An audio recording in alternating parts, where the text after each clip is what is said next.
Oi, pessoal! O canal Carpe Conteúdo traz para vocês hoje esse maravilhoso livro chamado Pachinko, de Min Jin Lee. É uma escritora coreana. Hoje eu trago um livro asiático para vocês. Eu amei o livro, ele inclusive foi lido pelo Barack Obama. Ele fez até uma pequena resenha, fez até um, uma propagandinha desse livro, mas ele é muito surpreendente. Trata-se de uma saga familiar da personagem principal, né, chamada-se Sunja. Mas já já eu falo mais sobre esse livro, tá? Sobre mais a história. Esse livro que eu comprei aqui, comprei essa daqui é a reimpressão da primeira edição, de dezembro de 2020. E ele tem outras capas também, mas essa é a capa mais atual, tá? É muito fácil de achar, eu encontrei, tem todas as livrarias assim conhecidas, né? E esse aqui eu não tive dificuldade nenhuma de achar, tá, pessoal? Muito fácil de encontrar. Esse, então, é o primeiro livro mais conhecido dela. Ela é uma escritora coreana, que foi criada nos Estados Unidos, logo na infância, na primeira infância dela, ela migrou para os Estados Unidos. Então, eu acho que um pouco do que tem aqui, ela sentiu na própria pele. Eu imagino que ela deve ter sofrido discriminação, bullying, xenofobia, porque geralmente quando você vai para um país desenvolvido, sempre tem aquelas pessoas que fazem esse tipo de discriminação idiota, vamos dizer assim, né? Então eu acho que um pouco que ela retrata aqui, eu acho que ela viveu também. Eu acho, tá? É uma opinião pessoal, tá, pessoal? Pachinko, então, é um livro de uma saga, de uma família de 4 gerações que começa pela Sunja. A Sunja é uma moça pobre que nasceu na Coreia. Os pais dela são donos de uma estalagem, sabe aquela estalagem? É uma espécie de albergue que fica numa região portuária, numa região pesqueira, e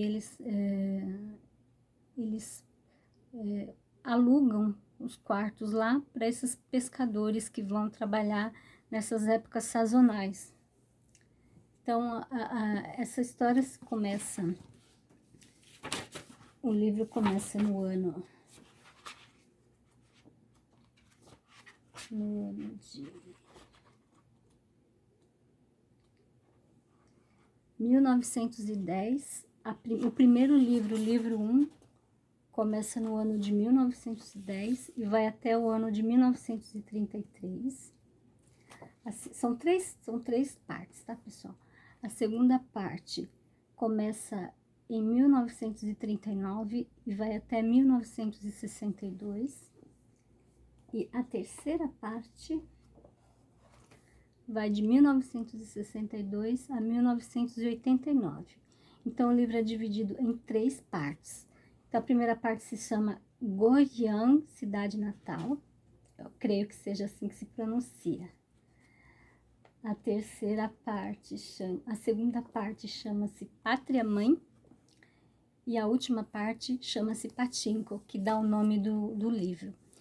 Eu vou dar uma breve explicação desse nome Pachinko, porque eu fui atrás também lá pela internet. Existe no Japão uma espécie de caça-níqueis, uma espécie de pimbolim, que tem umas bolas, e isso que é um pachinko. Então tem casas especializadas nesse tipo de jogo. E é um jogo viciante, dizem que é um jogo viciante e é um jogo de azar. Então, dizem, pelo pouco que eu entendi nessa parte de pachinko do livro, que parece que existe uma máfia por trás disso, tipo uma yakuza lá do Japão, entendeu? Então é um jogo de caça-níqueis, vamos dizer assim, mas eles são umas bolas, umas coisas bem diferentes lá, mas diz que a boa parte da população é viciada nisso aí. Eu não sabia que existia esse tipo de jogo lá, né? Patinco. Mas já vou entrar em mais detalhes. Apesar de eu não dar spoiler, eu não vou dar spoiler, vou contar muito brevemente o que acontece aqui, porque o livro é maravilhoso, gente. Eu adorei. E eu li muito rápido, ele tem uma leitura muito dinâmica, é muito fácil de entender, as histórias se amarram de forma muito lógicas e dinâmicas. Então, com assim, você pega em uma semana você consegue ler. São um pouco mais de 500 páginas, mas é muito rápido, é uma leitura muito gostosa e ela emerge mesmo na vida da Sunja. O livro é escrito em terceira pessoa e praticamente a saga, uma saga de uma população extremamente sofrida. Eu vou fazer um parâmetro aqui que eu não sabia. O Japão, ele entrou em guerra contra vários países lá da Ásia. Esse livro aqui retrata a invasão, o domínio do Japão em relação à Coreia. Então a Coreia foi como se fosse um Brasil. Ela se tornou uma colônia do Japão. Como nós fomos colônias de Portugal,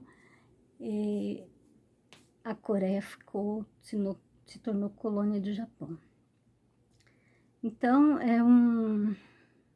foi um domínio sociopolítico, sócio-geopolítico, foi um domínio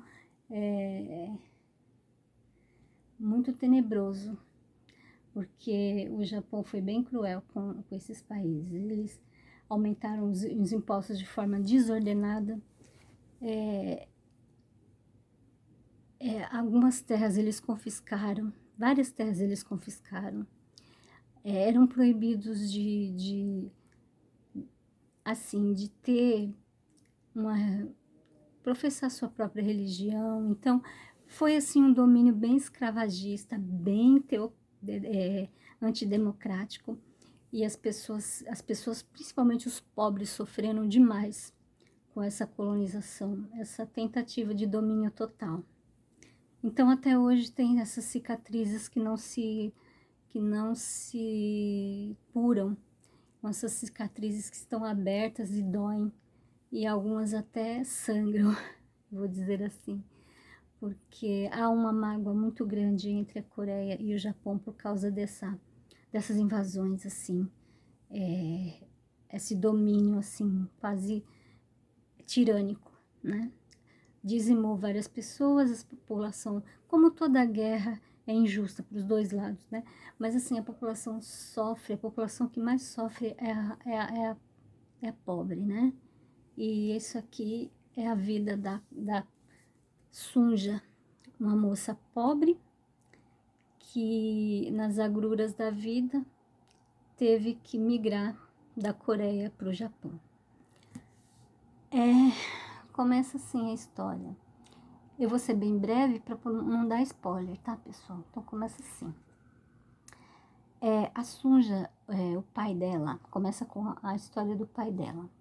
O pai dela é filho de um proprietário, do primeiro proprietário dessa estalagem, porque o pai dela que herda essa estalagem. Então, o pai da Sunja, ele nasce com um problema físico. Ele é coxo de uma perna, ele puxa de uma perna, ele é manco de uma perna. E não bastasse isso, ele nasceu também com lábio leporino. Então, ele tem uma fenda no lábio.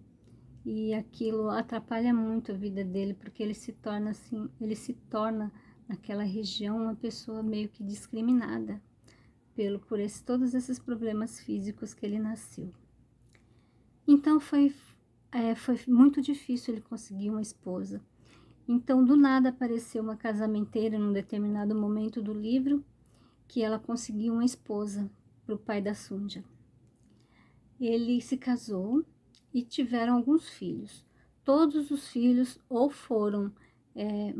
morreram num aborto espontâneo, ou um ou outro que nasceu teve uma doença, ou seja, A única pessoa que se salvou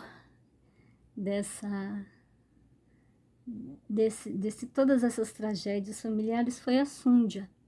Então, a Sunja, a filha deles praticamente foi a última filha, e ela conseguiu vingar, como diz assim, né? Dizem que tem a seleção natural da natureza, né? A seleção natural que os mais fortes sobrevivem, os que se adaptam, né?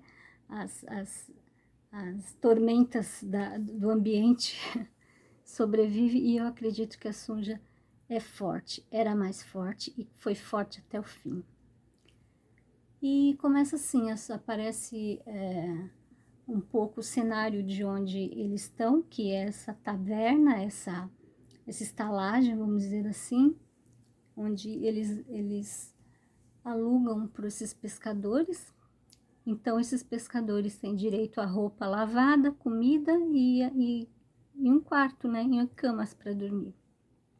Elas têm mais 2 criadas lá, duas moças que ajudam também, é muito trabalho. E a Sunja cresce nesse ambiente. Teve um momento que eu percebi aqui que a Sunja já estava mocinha e nunca aparecia nada de namorado, nada de casamenteira para ela. Por quê? Porque acreditava-se lá na cidade que aquele problema físico que o pai dela tinha poderia ser hereditário. Então, nenhum rapaz queria se aproximar da Sunja com medo que os filhos nascessem iguais ao pai da Sunja, que os filhos nascessem iguais aos avós. Olha que coisa mais sei lá, mais infantil, sei lá, sem critério científico nenhum, né? Então, praticamente a Sunja, ela já sabia que se nada acontecesse, ela nunca iria se casar, por causa dessa herança que o pai dela carregava, e provavelmente ela carregava no DNA, segundo as pessoas que moravam lá naquela região, pessoas pobres em todos os sentidos, né? Ocorre que aparece na estalagem um dia de muito frio um moço, um rapaz bem apessoado, e ele é um jovem pastor da igreja presbiteriana do Japão, só que ele também é coreano. Então, ele chega nessa estalagem aí, porque algumas pessoas lá indicaram para ele. Então, ele pede abrigo nessa estalagem. E, ao conseguir alguma coisa lá, eles conseguem, né? Ele consegue, e ele começa a passar mal. Então, eles descobrem, o pessoal lá descobrem que ele está com todos os sintomas de tuberculose. Então, eles abrigam ele e ele se restabelece, né? Ele tem uma melhora significativa com o cuidado da mãe da Sunja. Nessa época que apareceu esse pastor, o pai da Sunja já era falecido. Então, só estava a mãe dela, ela e as 2 criadas tomando conta da estalagem, tá? Aí tem um flashback, porque acontece essa história toda, tem um flashback e vai para o passado, um passado bem atual da Sunja. A Sunja, ela é responsável também para comprar os mantimentos para fazer a comida, né, para fazer a alimentação. Então, ela vai para um outro vilarejo, e nesse vilarejo ela conhece o Hansu. O Hansu, um homem todo bonito, todo vestido de forma ocidental, sapato de couro. Então, ela imaginava que um homem daquele nunca fosse olhar para a cara dela, né? Mas, enfim, ele se apaixonou por ela. Apaixonou do jeito dele. E eles ficavam se olhando, tudo, e nessa que um dia mas ele nunca chegou a conversar com ela. Então, teve um dia que a Sunja foi comprar uns legumes, umas coisas para fazer o almoço, e 3 rapazes do Japão, 3 estudantes japoneses, cercaram ela. ela quase foi estuprada. Se não fosse o Hansu que aparecesse do nada, como um super-herói, do nada e salvasse ela, provavelmente teria acontecido uma tragédia. A partir daí, eles começam a conversar, começam a se encontrar escondidos, e porque a mãe dela não pode ficar sabendo disso, tinha alguma coisa muito errada daquele homem tão, tão bem apessoado, tão rico, aparentemente rico, ficasse dando bola para ela, né? E não deu outra. Eles se envolveram emocionalmente nesses encontros fortuitos e tiveram um relacionamento sexual. Então ela engravidou dele. E quando ela chegou para ele e falou que estava grávida, ela recebeu uma das notícias mais tristes da vida dela. Ele falou que ele, apesar dele ser coreano, a vida dele praticamente estava toda lá no Japão. E lá no Japão ele era casado e tinha 3 filhas. Aí a Sunja falou, pronto, estou perdida. Quando ela contou para a mãe dela ficou extremamente desgostosa. E logo quando o pastor, aí volta para a história do pastor, acontece tudo isso, aí volta para o tempo atual. Aí quando o pastor foi se restabelecer, foi se despedir e tal, a mãe dela contou que a filha estava grávida. E o pastor teve uma atitude muito caridosa, uma atitude muito cristã mesmo, de sugerir que ele se casasse com a Sunja. Eu acho que ele ficou tão grato por eles terem tratado dele, cuidado dele e restabelecido mais ou menos a saúde dele, que ele ficou grato e resolveu agir de uma atitude de uma hombridade fora do comum. Então ele sugeriu se casar com a Sunja e levá-la para o Japão. E que foi uma oportunidade de ouro, né? Porque a Sunja ia estar perdida, gente. Não tinha o que fazer. E a Coreia estava naquela situação deplorável do domínio do Japão lá. Então muitas pessoas já estavam passando muita necessidade. Os pescadores não estavam conseguindo quase vender o produto do seu trabalho. E o Hansu estava lá na cidade para fazer negociação de pescado. Mas depois eu fiquei sabendo no livro que a fortuna dele era muito além de tudo isso. Então, gente, eu vou parar por aqui para não dar mais spoiler. A história é emocionante. Logo quando ela vai para o Japão, a vida dela dá um giro de 360 graus. E a Sunja vê até netos. Então, a Sunja tem 2 filhos, eu só vou falar isso. A Sunja tem o Noah, que é o filho do Hansu, que é esse que é bonito, bem apessoado, que é casado. E ela teve um filho com o pastor, com esse pastor que ela se casou, que se chama Mozazu. Então, a Noah, que é Noé, e Moisés, né? Então, praticamente quase metade dos nomes aqui são nomes de origem bíblica. É muito legal, porque eu não sabia que os coreanos tinham essa parte de cristianismo. Eu não sabia, para mim eles eram todos budistas e tal. Depois eu fiquei sabendo que realmente existe uma comunidade muito grande lá de cristãos. E eu achei bastante interessante. Os livros, gente, eles abrem a nossa mente. Os livros são nossos amigos, realmente. Eu jamais imaginei isso. Então, voltando, a Sunja, quando ela vai para o Japão, a vida dela realmente começa ali. Então,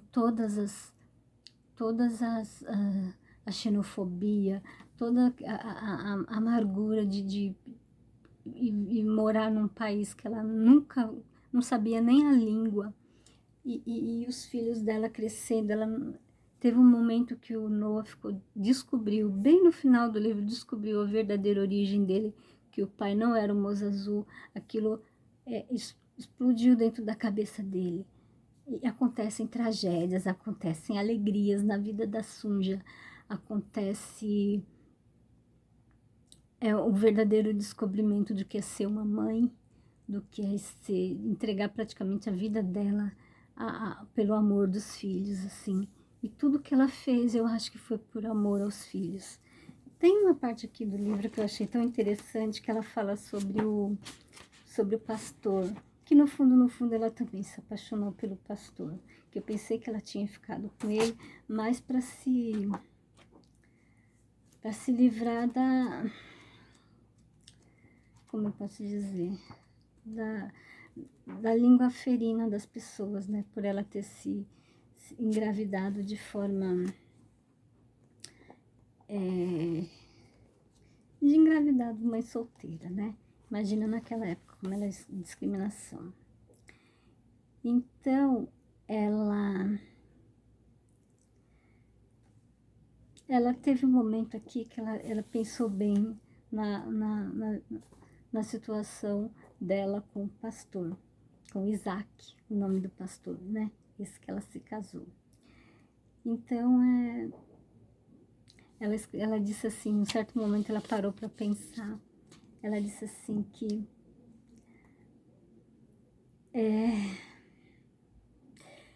ela teve uma lembrança dele e da situação dele e do que ele representava na vida dela, né? Então ela pensou assim, a relação deles havia começado com uma doença, a relação dela com o pastor Isaac, né? Com uma doença, uma desonra, que foi a gravidez com o Hanso, e um resgate. Então, o pastor, o Isaac, resgatou a honra da Sunja. Então, para ela foi assim uma bênção ter conhecido o pastor. Mas o Hanso também é uma das partes fundamentais aqui do livro. Eu vou parar por aqui para não dar mais spoiler. Mas leiam, gente. Eu sugiro fortemente que vocês leiam esse livro. Foi uma surpresa agradabilíssima para mim. A leitura, como eu disse, é muito fluida, muito dinâmica. Vocês não vão ficar cansados, não vão ficar... sabe? É muito dinâmica, é muito interessante. E muita coisa da história asiática está aqui. É claro que esse livro não é um livro de história, histórico, né? É um livro de romance, meio drama, mas assim, a autora foi muito feliz.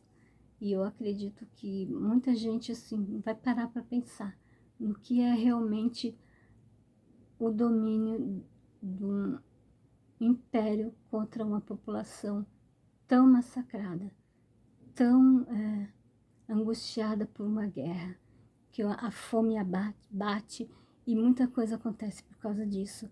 Acontece prostituição, acontece doenças, acontece mágoas entre pais e filhos, acontecem domínios, acontecem muitas coisas que só uma guerra cruel e injusta pode trazer.